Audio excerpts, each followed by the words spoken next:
कहाँ हैं वो लोग जो हमें कबर पुच्चा कहते हैं, हमें बिदती कहते हैं। अरे नादान, हमारा तरीका फातिहा तो देख। हम नमाज पढ़ते हैं, इबादत करते हैं तो मुंह काबे की तरफ, और फातिहा पढ़ रहे तो पीठ काबे की तरफ।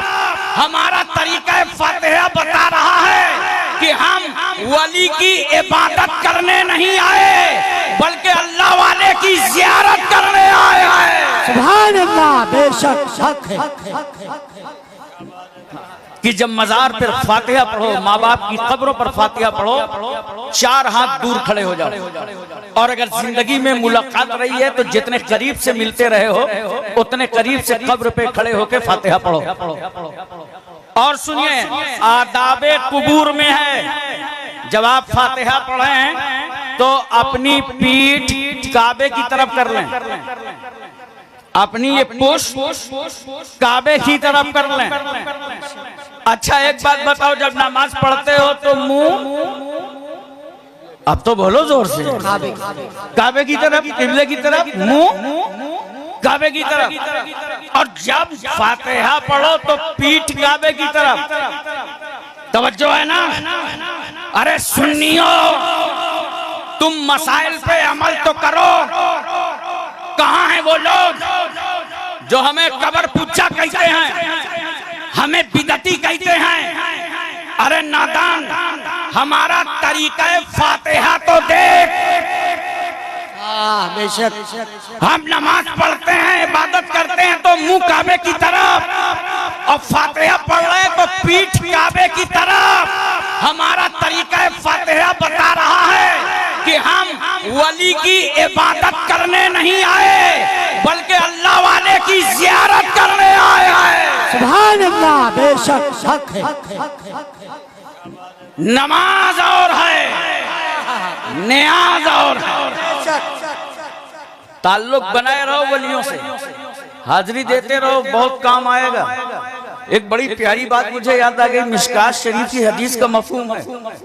बनी इसराइल में, जिसके बारे में कुरान कहता है बनी इसराइल के वाकयात याद करो, उनसे इबरतें हासिल करो। बनी इसराइल में एक शख्स था जिसने 99 मर्डर किए थे। कितने लोगों का कत्ल किया था? बोलो 99। लेकिन उसके बाद उसके दिल में ख्याल आया कि अगर अल्लाह करम कर देता तो मैं तौबा कर लेता। अब तौबा की तलाश में निकला तो एक साहब से मुलाकात हो गई। उनसे पूछा, भाई 99 लोगों का कत्ल किया है, मेरे लिए कोई गुंजाइश है कि अल्लाह तौबा कबूल कर सकता है? ये हमने हुजूर अशरफुल औलिया को भी देखा है, ताजुल औलिया को भी, हर मजलिस में तौबा कराते हैं। पता नहीं कब अल्लाह ताला किस गुनहगार को परहेजगार बना दे।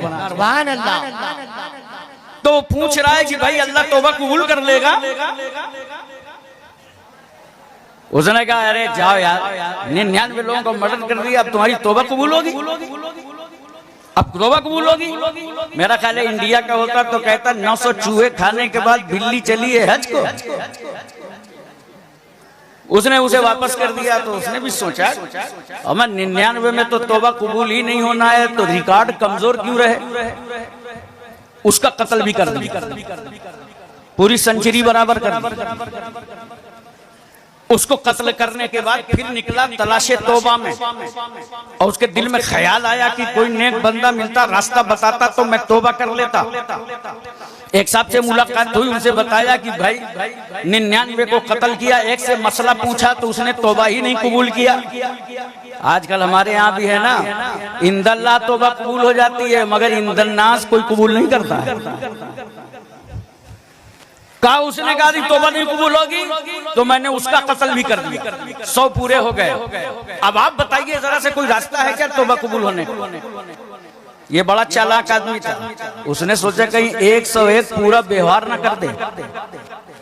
अरे भाई बिल्कुल तौबा कबूल होगी, लेकिन मसला बहुत बड़ा है, मैं थोड़ा जानता नहीं हूँ। सामने चले जाओ, एक गांव है और उस गांव में कुछ अल्लाह वाले रहते हैं। अरे बोलो यार, कुछ सालिहीन रहते हैं, नेक बंदे रहते हैं। ये कोई वाकया नहीं मैं बयान कर रहा हूँ, हदीस शरीफ का मफहूम है। का उस गांव चले जाओ, सालेहीन रहते हैं, वो तुम्हें तौबा का तरीका बताएंगे। ये चल पड़ा, कहां चला? वलियों की तरफ। कहां चला? अहलुल्लाह की तरफ। कहां चला?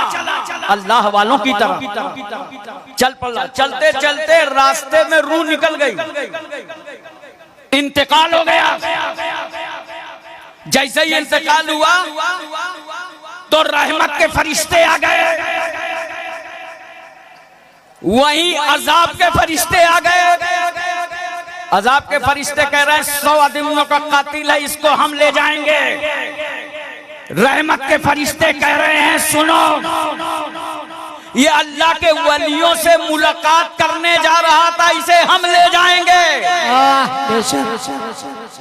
तवज्जो कीजिए जरा सा, अल्लाह ने जमीन को समट जाने का हुक्म दे दिया और फरिश्तों से कहा जमीन नाप लो, अगर ये अपने घर से करीब हो तो इसे अजाब के फरिश्ते ले जाएं, और अगर ये मेरे वलियों से करीब हो तो इसे रहमत के फरिश्ते ले जाएं। जमीन नापी गई तो वो वलियों की बस्ती से 1 बालिश्त करीब था। अब समझ में आया वलियों से मिलने का फायदा। अरे बोलो यार, ये दूर दराज से आते हो, धक्के खा करके, परेशानियां उठा करके वलियों से मिलने, मज़ारों पे हाजिरी देने, देख रहे हो कितना बड़ा फायदा है। और ये अल्लाह वाले तो वो हैं, ये केचौचा शरीफ से सादात का घराना, वो पाकीज़ा, पवित्र, मुकद्दस, इज्जतमाब घराना है कि अल्हम्दुलिल्लाह जिंदगी में भी तुम्हारे काम आए। अगर इनके खानदान का फर्द अपनी कब्र में लेटा हो तब भी मेहमानों का ख्याल करे। सुभान अल्लाह, बेशक।